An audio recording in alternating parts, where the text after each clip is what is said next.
Trust me guys, మీరు కనుక ఒక పార్ట్ టైం జాబ్ లేకపోతే ఒక ఫ్రీలాన్స్ ప్రాజెక్ట్ కనుక తెచ్చుకున్నారు నేను చెప్పే వెబ్సైట్స్ నుంచి అంటే, మీకు కనుక ఒక పొటెన్షియల్ క్లయింట్ కనుక మీతో కాంటాక్ట్ అయ్యి మీతో ఒక లాంగ్ టర్మ్ రిలేషన్షిప్ పెట్టుకున్నారంటే, మీకు అసలు పర్మనెంట్ జాబ్ చేయాలన్న ఆలోచనే రాదు మళ్ళీ. ఇంకా సో అంత ఫ్లెక్సిబిలిటీ అనేది ఉంటుంది, అంత అయితే మీరు ఎర్న్ చేయడానికి అయితే అవకాశం ఉంటుంది అనమాట. సో ఒక యూట్యూబర్ కూడా ఉన్నారు, ఆయన ఆయన పేరు నాకు సరిగా తెలియదు, బట్ ఏమంటే ఆయన ఓన్లీ ఫ్రీలాన్స్ ప్రాజెక్ట్స్ చేసి, అంటే ఆయన ఎక్కడ వేరే కంపెనీలో ఎక్కడ పనిచేయరు ఆయన.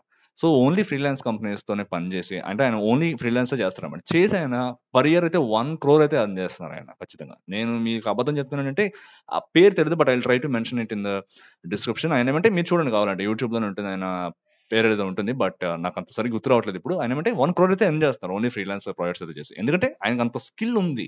ఆయన అనిపించింది, "నేను ఎందుకు కంపెనీకి ఎంత పని చేయాలి, వాళ్ళు నాకు అంత పే చేయరు కదా" అని చెప్పి ఆయన అయితే ఫ్రీలాన్సింగ్ అయితే స్టార్ట్ చేసి, సో ఈ విధంగా అయితే 1 crore ప్యాకేజ్ అయితే తెచ్చుకుంటాడు ఎవ్రీ ఇయర్. సో అది కూడా పాసిబిలిటీ ఉంటుందన్నమాట. మనకంత స్కిల్ ఉంటే ఖచ్చితంగా మనం అంత కూడా ఎర్న్ చేయగలుగుతాం. సో చాలా మంది ఏమంటే ఇలా కెరీర్ గ్యాప్ ఉన్నవాళ్ళు గానీ, ఆర్ లేకపోతే ఇప్పుడే మళ్ళా కొత్తగా ఇండస్ట్రీలోకి వచ్చేవాళ్ళు గానీ, ఆర్ లేకపోతే ఇలా ఎడ్యుకేషన్ కంప్లీట్ అయిపోయి జాబ్స్ గురించి వెయిట్ చేస్తున్న వాళ్ళు ఏమంటే, ఈ ఫ్రీలాన్స్ వెబ్‌సైట్స్ గానీ, ఆర్ లేకపోతే పార్ట్ టైమ్ జాబ్స్ గానీ, టెంపరరీ వర్క్‌ని గానీ, లేకపోతే కాంట్రాక్ట్ రోల్స్ గానీ చాలా తక్కువ ఎస్టిమేట్ చేస్తుంటారు. అండర్ ఎస్టిమేట్ చేస్తూ ఉంటారనమాట. లేదు మాకు పర్మనెంట్ జాబే రావాలి. పర్మనెంట్ జాబ్ వచ్చేంత వరకు మేము నౌకరీ ఇట్లాంటి వెబ్‌సైట్స్‌లో మేము ట్రై చేస్తూనే ఉంటాము. వేరేది మాకొద్దు అని చెప్పి. నేను చెప్పేది ఏంటి ఫ్రెండ్స్, ఎప్పుడు ఒకటే అనమాట. మీరు ట్రై చేయండి. ఖచ్చితంగా పర్మనెంట్ జాబ్‌కి ఉండే పర్క్స్ అండ్ ప్రోస్ దానికి ఉంటాయి. ఖచ్చితంగా ఉంటాయి. ఎందుకంటే దాంట్లో వచ్చే బెనిఫిట్స్ అన్నీ కూడా మనకి టెంపరరీ వర్క్‌లోనో లేకపోతే ఫ్రీలాన్స్ వర్క్‌లోనో రావు. ఖచ్చితంగా రావు. నేనే చెప్తున్నాను కదా!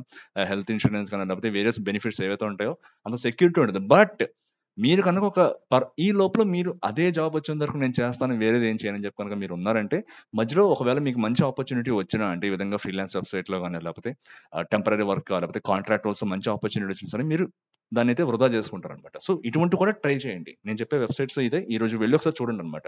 అట్‌లీస్ట్ ఒక ప్రొఫైల్ పెట్టడానికి అయితే ట్రై చేయండి ఈ రోజున. సో నేను కొన్ని ఆన్‌లైన్ జాబ్ బోర్డ్స్, అలానే ఫ్రీలాన్స్ వెబ్‌సైట్స్, అలానే రిమోట్ జాబ్ ప్రొవైడ్ చేసే కొన్ని వెబ్‌సైట్స్ అయితే చెప్తాను. వీటిలో అయితే మీరు ఫస్ట్ వెళ్లి ట్రై చేయండి అన్నమాట. ఎవరైతే కెరీర్ గ్యాప్ ఉంది, ఆర్ లేకపోతే ఈ విధంగా మా ఎడ్యుకేషన్ కంప్లీట్ అయింది, మేమైతే ఇంకా జాబ్ గురించి వెయిట్ చేస్తున్నాం అనుకునే వాళ్ళైతే వెళ్లి ఒకసారి ఈ యొక్క వెబ్‌సైట్స్‌లోకి వెళ్లి మీ యొక్క ప్రొఫైల్ అనేది క్రియేట్ చేసి పెట్టుకోండి అన్నమాట. సో మీకే అర్థమవుతుందన్నమాట.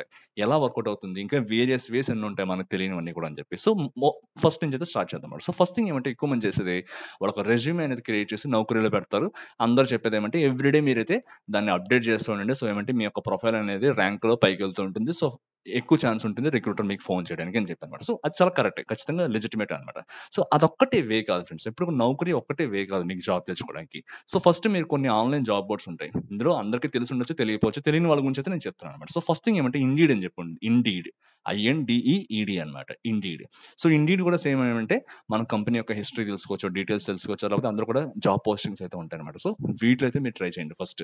ఇందులో చాలా రకాల పార్ట్ టైమ్ జాబ్స్ అట్లనే టెంపరరీ జాబ్ లిస్టింగ్స్ కూడా ఉంటాయన్నమాట. సో వీటిలో అయితే మీరు మీకు దేనికి ఫిట్ అవుతారో దానికైతే అప్లై చేయడానికి ట్రై చేయండి అనమాట. ఇండీడ్ అని చెప్పి ఉంటుంది. ఇది కూడా చాలా ట్రస్టెడ్ సోర్స్ అనమాట. ఇది కూడా at the same time glass door. మనందరికీ తెలుసు గ్లాస్ డోర్ జస్ట్ ఒక కంపెనీ రివ్యూస్ చూడడానికి మాత్రమే యూస్ఫుల్ అవుతుంది. లేకపోతే ఒక కంపెనీ నెగిటివ్ రివ్యూస్ ఉన్నాయా, పాజిటివ్ రివ్యూస్ ఉన్నాయా, సాలరీస్ ఎంత ఇస్తారు, ఇవి మాత్రం చెప్తారు అనుకుంటారు అనమాట. బట్ ఇందులో కూడా జాబ్ పోస్టింగ్స్ ఉంటాయి. At the same time part time కి, at the same time contract roles కి చాలా మంచి లిస్టింగ్స్ ఉండేది గ్లాస్ డోర్ లో అనమాట. సో ఇది కూడా చెక్ చేయండి అనమాట. గ్లాస్ డోర్ లో కూడా చెక్ చేయండి. మీ యొక్క ప్రొఫైల్ క్రియేట్ చేసుకుని చెక్ చేయండి అనమాట, జాబ్స్ ఉన్నాయా లేదా అని చెప్పి. నెక్స్ట్ మీరు చేసేది లింక్డ్ఇన్. మనందరికీ తెలిసిందనమాట. నేను ఆల్రెడీ ఒక వీడియోలో కూడా చెప్పాను. మా రిలేటివ్స్ ఒక అమ్మాయి ఎట్లా ఒక జర్మన్ క్లయింట్ అయితే తెచ్చుకుంది లింక్డ్ఇన్ ద్వారా. అంటే పర్ అవర్ $18 అయితే ఆమెకైతే పే చేసేవాళ్ళు అనమాట. సో తనైతే ఖచ్చితంగా తెచ్చుకుని చాలా మంచి opportunity. At the same time తను రోజుకి 4 గంటలు మాత్రమే పనిచేసేది అనమాట. రోజుకి 4 గంటలు పనిచేసి పర్ అవర్ $18 అంటే మీరే ఆలోచించండి. ఆల్మోస్ట్ 1,50,000 అబౌవ్ అనమాట. ఇంకా ట్యాక్స్‌లన్నీ పోయినా సరే మీకు ఆల్మోస్ట్ 1,50,000 అయితే వస్తుంది ఎవ్రీ మంత్. సో చాలా మంచి మంచి ఓపెనింగ్స్ అయితే ఉంటాయన్నమాట. ఎందుకంటే కష్టం, ఇవన్నీ ఖచ్చితంగా కష్టం. కానీ మనం స్టాండ్ అవుట్ అయ్యాము. మనం డే టు డే అప్డేట్ చేస్తున్నాం మన ప్రొఫైల్‌ని. చాలా యాక్టివ్‌గా ఉన్నాము వీటిలో అయితే అని చెప్పి గనక మనం ఉన్నామంటే ఖచ్చితంగా క్లయింట్సే మనల్ని వెతుక్కుంటూ వస్తారనమాట. అండ్ ఇలానే ఇంకొకటి వచ్చేసి ఫ్లెక్స్ జాబ్స్ అని చెప్పి ఒకటి ఉంటుందన్నమాట. సో ఫ్లెక్స్ జాబ్స్ కూడా ఇలానే అనమాట.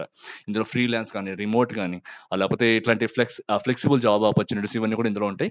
సో వీటిలో కూడా మీరు ఏం చేస్తారంటే మీ యొక్క ప్రొఫైల్‌కి అయితే క్రియేట్ చేసుకొని మీ రెజ్యూమే అప్డేట్ చేసి అయితే మీరైతే ట్రై చేయండి అనమాట. అండ్ ఇప్పుడు చూసాం కదా కొన్ని ఆన్‌లైన్ జాబ్ బోర్డ్స్ చూసాను. ఇప్పుడు కొన్ని ఫ్రీలాన్స్ ప్లాట్‌ఫార్మ్స్ చెప్తానన్నమాట. ఇందులో కూడా అందరికీ తెలిసి ఉండొచ్చు, తెలిసి ఉండకపోవచ్చు. నేనైతే మోస్ట్ జెన్యూన్ ఏవైతే ఉన్నాయో, ఎక్కువ మంచి ఆపర్చునిటీస్ ఏవైతే వస్తాయంటే మిమ్మల్ని ఎక్కువ స్కామ్ చేయకుండా ఆల్మోస్ట్ ఒక 95% లెజిటిమేట్‌గా ఉండే వెబ్‌సైట్స్ నేను చెప్తానన్నమాట. వేరే నేను ఎప్పుడు చెప్పను. సో ఫస్ట్ థింగ్ వచ్చేసి మనందరికీ తెలిసిందే అప్‌వర్క్ అన్నమాట.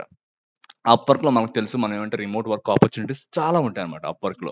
Temporary opportunities and at the same time remote work opportunities చాలా ఉంటాయన్నమాట. సో, మనం ఏమంటే మనకు ప్రొఫైల్ అనేది క్రియేట్ చేసుకొని, పోర్ట్‌ఫోలియో క్రియేట్ చేసుకొని పెట్టుకున్నామంటే, మనం డైరెక్ట్‌గా క్లయింట్స్‌ని అయితే అప్రోచ్ అవ్వచ్చు. లేకపోతే మన ప్రొఫైల్ నచ్చిందంటే క్లయింట్సే మనల్ని అప్రోచ్ అయ్యి, మనకైతే ఫ్రీలాన్స్ వర్క్ ఇవ్వడానికి అయితే ఎక్కువ ఇంట్రెస్ట్ చూపిస్తారన్నమాట. నెక్స్ట్ అలానే ఫ్రీలాన్సర్ అన్నమాట. ఇది కూడా సిమిలర్ టు అప్‌వర్కే ఉంటుంది. మనం ఏమంటే ఒక వాళ్ళు ఒక పని చెప్తారన్నమాట. ఇంత మాకు ఈ వర్క్ ఉంది అని చెప్పి. మనం ఏమంటే కోడ్ చేయాలి.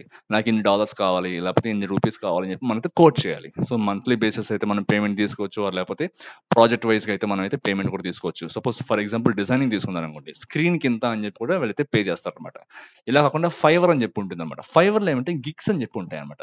గిగ్స్ అంటే మీరు ఏ ప్యాకేజ్ వాళ్ళకి ప్రొవైడ్ చేస్తారు, లేకపోతే మీ దగ్గర ఆల్రెడీ ఉన్న వర్క్ ఏంటని చెప్పి మనం గిగ్స్‌లో అయితే ప్రిపేర్ చేసుకొని పెట్టుకుంటే, ఆ గిగ్స్‌ని చూసి మనమైతే సర్వీసెస్ మనం ఆఫర్ చేస్తామన్నమాట. సో, ఆ గిగ్స్ గనుక వాళ్ళకి నచ్చాయంటే వాళ్ళైతే మనల్ని అప్రోచ్ అవుతారు. ఇది కూడా సిమిలర్‌లీ అప్‌వర్క్ అండ్ ఫ్రీలాన్సర్ లానే ఉంటుందన్నమాట. సో, ఈ వెబ్‌సైట్స్ అయితే మీరు ట్రై చేయండి ఎక్కువ. ఎవరైతే ఈ విధంగా పర్మనెంట్ జాబ్ ట్రై చేస్తున్నారో వాళ్ళు ఈ వెబ్‌సైట్స్ కూడా ఒకసారి ట్రై చేయండి. ఫ్రీలాన్స్ ఆపర్చునిటీ అనేది నేను చెప్తున్నాను, ట్రస్ట్ మీ ఫ్రెండ్స్, నిజంగా చెప్తున్నాను. నేనేదో అబద్ధం చెప్పట్లేదు. మీకు కనుక నిజంగా ఈ వర్క్ స్టైల్ నచ్చిందంటే మీరు మళ్ళా ఇంకైతే నాకు తెలిసి మళ్ళా ఒక పర్మనెంట్ జాబ్‌కి అయితే ట్రై చేయరన్నమాట. ఎందుకంటే ఈ క్లయింట్ నచ్చకపోతే వేరే క్లయింట్ అన్నట్టు ఉంటారన్నమాట. మీకేమంటే రెప్యుటేషన్ అనేది రావాలి మీకు మార్కెట్‌లో. ఈయన ఖచ్చితంగా అట్ ద సేమ్ టైమ్ ఏమంటే ఈ క్లయింట్స్ ఎవరైతే ఉన్నారో మీకు వర్క్ ఇచ్చేవాళ్ళు, వీళ్ళు మీ వర్క్ కంప్లీట్ చేసిన తర్వాత మీకు రేటింగ్ అనేది ఇస్తారనమాట. ఆ రేటింగ్ కనుక మీరు కన్సిస్టెంట్‌గా 5 అలా మెయింటైన్ చేసుకున్నారంటే మీకు చాలా రెప్యుటేషన్ అనేది బిల్డప్ అవుతుంది. అట్ ద సేమ్ టైమ్ చాలా మంది క్లయింట్స్ మీకు వర్క్ ఇవ్వడానికి క్యూ కడతారనమాట. మాకు ఇతనితోనే వర్క్ చేయించుకోవాలని చెప్పి. సో, ఈ విధంగా సింగిల్‌గా స్టార్ట్ చేసి, అంటే ఒక పర్సన్‌తో స్టార్ట్ చేసి ఒక ఏజెన్సీ లాగా డెవలప్ అయిన వాళ్ళు కూడా నాకు తెలుసనమాట. సో, అతను ఒక సింగిల్ పర్సన్‌గా స్టార్ట్ చేసి ఒక ఏజెన్సీ అంటే తను రిక్వైర్మెంట్ తీసుకొని ఈ విధంగా జాబ్ ఆపర్చునిటీస్ ఎవరికైతే కావాలో వాళ్ళకైతే ఇచ్చి మధ్యలో అతను కమిషన్ అనేది తీసుకుంటాడు అనమాట. సో, ఇది ఒక లెజిటిమేట్ వే, తప్పేం కాదనమాట. సో, అతను రిక్వైర్మెంట్ తీసుకుంటాడు, వాళ్ళతో పని చేస్తాడు అనమాట. పని చేయించినందుకు వాళ్ళ కొంత డబ్బు ఇస్తాడు. ఇతను వర్క్ తీసుకున్నాడు కాబట్టి ఇతను కొంత కమిషన్ అయితే తీసుకుంటాడు అన్నమాట. ఆ విధంగా అతను పని చేయకుండానే ఒక ఏజెన్సీ అనేది స్టార్ట్ చేసి అతనైతే కమిషన్స్ ద్వారా అయితే లక్షలు సంపాదించే వాళ్ళు కూడా చాలా మంది ఉన్నారన్నమాట. సో, ఇవైతే మీరు చూడండి అనమాట. ఇట్లా కాకుండా కొన్ని రిమోట్ వర్క్ వెబ్సైట్స్ ఉంటాయి. అంటే మీకు పర్టికులర్‌గా మీరు ఆఫీస్‌కి వెళ్లి పని చేయలేరు. బట్ ఏమంటే మీకు రిమోట్ ఆపర్చునిటీ కావాలంటే ఇటువంటి వాళ్ళకి ఏమంటే రిమోట్.co అని చెప్పి ఒక వెబ్సైట్ ఉంటుంది. ఇందులో అయితే మీరైతే ఎన్రోల్ అవ్వండి. మీ యొక్క ప్రొఫైల్‌ని అయితే అప్డేట్ చేసుకోండి. రిమోట్ జాబ్స్‌కి అయితే అప్లై చేయండి అన్నమాట. అలానే వి వర్క్ రిమోట్‌లీ అని చెప్పి ఇంకొక వెబ్సైట్ ఉంటుందన్నమాట. We work remotely. ఈ ఈ యొక్క వెబ్సైట్‌లో కూడా మీరైతే అప్డేట్ చేసుకొని రిమోట్ జాబ్స్‌కి అయితే ట్రై చేయండి అన్నమాట. సో, నేను అట్ ద సేమ్ టైమ్ మళ్ళీ చెప్పేదేమంటే నెట్వర్కింగ్ ఫ్రెండ్స్ ఎప్పుడు కూడా మీ యొక్క నెట్వర్క్‌ని ఎప్పుడు కూడా పెంచుకోండి. సపోజ్ మీరు డిజైనర్, లేకపోతే మీరు ఒక డెవాప్స్ ఇంజినియర్, మీరు ఒక క్యూఏ టెస్టర్, మీరు ఒక developer, react developer, angular developer, ఏదన్నా కానివ్వండి, జావా డెవలపర్, పైథాన్, మీ డొమైన్‌లో, మీ డిసిప్లిన్‌లో ఎవరైతే ఉన్నారో వాళ్ళని లింక్డ్ఇన్‌లో ఫైండ్ ఔట్ చేయండి. వాళ్ళని ఫాలో అవ్వండి. వాళ్ళకి రిక్వెస్ట్ పంపించండి. వాళ్ళ మీ రిక్వెస్ట్ యాక్సెప్ట్ చేయకపోతే వాళ్ళని ఫాలో అవ్వండి. వాళ్ళు ఏం చేస్తున్నారు, డే టు డే యాక్టివిటీస్ ఏం చేస్తున్నారు, ఏం పోస్ట్ చేస్తున్నారు, ఏ గ్రూప్స్‌తో ఎక్కువ కమ్యూనికేట్ చేస్తున్నారు, లేకపోతే కొన్ని గ్రూప్స్ ఉంటాయి. ఆ గ్రూప్స్‌లో జాయిన్ అవ్వడానికి ట్రై చేయండి అనమాట. ఇంకా చెప్పాలంటే లింక్డ్ఇన్‌లో కొన్ని గ్రూప్స్ ఉంటాయి. వాళ్ళేమంటే డే టు డే అంటే అవర్ టు అవర్ అయితే జాబ్ పోస్టింగ్స్ అయితే వాళ్ళు పోస్ట్ చేస్తుంటారు. మనకు తెలీదు ఇటువంటివన్నీ ఉంటాయని చెప్పి. వరల్డ్ వైడ్‌గా ఎక్కడి నుంచో ఉంటాయన్నమాట క్లయింట్స్. జర్మనీ నుంచి ఉంటాయి, యూరోప్ నుంచి ఉంటాయి, అమెరికా నుంచి ఉంటాయి, కెనడా నుంచి ఉంటాయి. సో, చాలా చోట్ల ఉంటాయన్నమాట. యూకే నుంచి ఉంటాయన్నమాట. సో, మనకు తెలియవు ఇటువంటి ఆపర్చునిటీస్ ఉన్నాయని చెప్పి. ఇటువంటివి సడెన్‌గా వాళ్ళు అనుకోకుండా తగిలి వాళ్ళకి ఫ్యూచర్ మారిపోయిన వాళ్ళు, లేకపోతే వాళ్ళ లైఫ్ స్టైల్ మారిపోయిన వాళ్ళు చాలా మంది ఉన్నారన్నమాట. ఒక ఆయనైతే ఎగ్జాక్ట్‌లీ యూకే క్లయింట్ వచ్చిన తర్వాత ఆయన ఒక పెద్ద ఎంఎన్‌సీ కంపెనీ అయితే రిజైన్ చేసేసి యూకే కూడా వెళ్ళిపోయాడు ఆయన. నాకు తెలిసిన ఆయన. మా సీనియర్ అన్నమాట. సో, అటువంటి మంచి మంచి ఆపర్చునిటీస్ అయితే మీకు తగులుతాయన్నమాట. మీకు మీరు అనుకోరు ఇలా ఉంటాయి అని చెప్పి. సో, నెట్వర్కింగ్ అయితే పెంచుకోండి అన్నమాట. మీ రిలేటెడ్‌గా మీరు చేస్తున్న డిసిప్లిన్‌లో ఎవరైతే ఉన్నారో వాళ్ళతోటి మీరు ఎక్కువ నెట్వర్కింగ్ అయితే చేసుకోండి అన్నమాట. ఎక్కువ పెంచుకోండి. మిమ్మల్ని మీరు స్టాండ్ ఔట్ చేసుకోండి. సపోజ్ ఎవరైనా ఒక రిక్రూటర్ మీ ప్రొఫైల్‌గా చూసారంటే, అబ్బా! ఈయనకి ఇంతమంది ఫాలోవర్స్ ఉన్నారా? లేకపోతే ఈయన ఇంతమందిని ఫాలో అవుతున్నాడు. లేకపోతే ఇంత తెలుసు ఇతనికి అని చెప్పి ఒక ఇంప్రెషన్ అయితే వస్తుందన్నమాట. సో, మీ కెరీర్ గ్యాప్ ఉన్నా సరే వీళ్ళైతే ఎక్కువ కేర్ చేయరన్నమాట. ఎవరైతే ఈ విధంగా కాంట్రాక్ట్ జాబ్స్ కానీ, లేకపోతే ఫ్రీలాన్స్ వర్క్ అని ఇద్దామని చెప్పి అనుకుంటారో క్లయింట్స్, వాళ్ళు చూసేది మీలో స్కిల్ చెప్తే మీలోనే కెరీర్ గ్యాప్ కాదు. ఎందుకంటే మనందరికీ చాలా తెలుసు అన్నమాట. ఇండియాలో ఏమంటే ఒక రకమైన స్టిగ్మా ఉంటుంది. కెరీర్ గ్యాప్ ఉందంటే వాళ్ళు ఏం చేయలేరు, లేకపోతే వాళ్ళని ఫిల్టర్ అవుట్ చేసేయాలని చెప్పి. బట్ ఇటువంటి క్లయింట్స్ అలా ఉండరన్నమాట. చాలా తప్పు ఇది ఇండియాలో. మరి ఎందుకంటే ఇండియాలో ఉన్న కాంపిటీషన్ బట్టి అలా ఉంటుంది. ఎందుకంటే కెరీర్ గ్యాప్ ఉన్న వాళ్ళు ఎంతమంది ఉన్నారు, కెరీర్ లో వర్క్ చేస్తూ గ్యాప్స్ అనేవి లేకుండా నెక్స్ట్ లెవెల్స్ కి ట్రై చేద్దాం అనుకున్న వాళ్ళు కూడా చాలా మంది ఉంటారు. సో, వాళ్ళతో చూస్తే వీళ్ళందరూ పాపం ఫిల్టర్ అవుట్ అయిపోతారు అనమాట. బట్ ఇటువంటి ప్లాట్ఫామ్స్ లో ఏమంటే మీకు ఆ ప్రాబ్లం ఉండదు. మీ యొక్క స్కిల్ బేస్ చేసుకుని వాళ్ళైతే మీకైతే వర్క్ అయితే ఇస్తారనమాట. సో, ఏం చేయాలి, మీరు ఏం చేయాలంటే ఇటువంటి వెబ్సైట్స్ లో మీరు కంటిన్యూస్గా అప్డేట్స్ చేస్తూ ఉండండి. మీ యొక్క ప్రొఫైల్, మీ యొక్క రెజ్యూమ్ని ఏదైనా కంపెనీకి అప్లై చేస్తున్నప్పుడు, లేకపోతే ఒక క్లయింట్ని అప్రోచ్ అవుతున్నప్పుడు ఏమంటే ఆ క్లయింట్ తగ్గట్టుగా మీ రెజ్యూమ్ని అప్డేట్ చేసి వాళ్ళైతే అప్రోచ్ అవ్వడానికి ట్రై చేయండి అనమాట. అండ్ నెక్స్ట్ వచ్చేసి ఫ్లెక్సిబుల్గా ఉండండి. సపోజ్ మీకు డెవలప్మెంట్ బావచ్చు, మీకు లాజిక్ రైటింగ్ చాలా బాగుంది, ప్రాబ్లమ్ సాల్వింగ్ స్కిల్స్ మంచిగా ఉన్నాయి. బట్ మీకేమంటే జావా మీరు నేర్చుకున్నారు, బట్ రిక్వైర్మెంట్ వచ్చేసి పైథాన్ అనుకోండి. సో, సైడ్ బై సైడ్ ఏమంటే మీరు పైథాన్ ఇట్లాంటివి కూడా నేర్చుకోవడానికి ట్రై చేయండి. ఎందుకంటే చాలా సింపుల్. ఎప్పుడంటే లాజిక్ అనేది ఒకటే ఉంటుందన్నమాట. లాజిక్ బిల్డింగ్ అనేది ఒకలానే ఉంటుంది. బట్ ఏమంటే ఈ ప్రోగ్రామింగ్ లాంగ్వేజ్ మారుతుంటుంది తప్పితే లాజిక్ ఎప్పుడు అదే కదా! సో మీరేమంటే కొద్దిగా ఫ్లెక్సిబుల్‌గా ఉండండన్నమాట. ఏదిచ్చినా సరే మేము చేయగలుగుతాం అన్నట్టుగా ఉండండన్నమాట. సో ఖచ్చితంగా ఇటువంటి అప్రోచ్ ఉన్న వాళ్ళని వీళ్ళైతే ఎక్కువ సెలెక్ట్ చేసుకుంటూ ఉంటారన్నమాట. So at the same time ఏమంటే పర్సిస్టెంట్‌గా ఉండండి. ఇంటర్‌వ్యూస్‌కి ఎప్పుడు కూడా ప్రిపేర్డ్‌గా ఉండండి. ఎప్పుడు మనకు ఛాన్స్ వస్తుందో తెలీదు కాబట్టి ప్రతి ఇంటర్‌వ్యూకి కూడా మీరైతే ప్రిపేర్డ్‌గా ఉండండన్నమాట. ఎప్పుడు ఒక ఛాన్స్ వచ్చినా సరే అదొక గోల్డెన్ ఆపర్చునిటీ కింద భావించి మీరైతే ఖచ్చితంగా నేను ఇంటర్వ్యూ క్రాక్ చేయగలుగుతానన్న మైండ్ సెట్ ఉండాలంటే మీరు ఖచ్చితంగా ఇటువంటి ఆపర్చునిటీస్ వచ్చినప్పుడు మిస్ చేసుకోండి, అయితే యూజ్ చేసుకుంటారన్నమాట. సో ఈ ఇన్ఫర్మేషన్ అయితే మీకు కొద్దిగానే యూస్ఫుల్ అని చెప్పి నేను అనుకుంటున్నాను. ఇంకా ఏమైనా ఎక్స్ట్రా ఏమైనా ఉన్నాయో లేకపోతే నేను యాడ్ చేయాల్సినవి లేకపోతే మీకు తెలిసిన వేస్ ఇంకా ఏమైనా ఉన్నాయంటే కింద కామెంట్ సెక్షన్లో మెన్షన్ చేయండి. సో ఎవరైతే ఈ విధంగా ఆపర్చునిటీస్ గురించి చూస్తున్నారో, కెరీర్ గ్యాప్ తర్వాత లేకపోతే ఎడ్యుకేషన్ అయిపోయి ఇంకా జాబ్ రాకుండా ఎవరైతే వెయిట్ చేస్తున్నారో జాబ్స్ గురించి, వాళ్ళకైతే కొద్దిగా యూస్ఫుల్గా ఉంటుంది. సో ఈ వీడియో కనుక మీకు నచ్చినట్లయితే please subscribe to the channel and thank you very much and will meet up in the next video. Thank you friends, bye.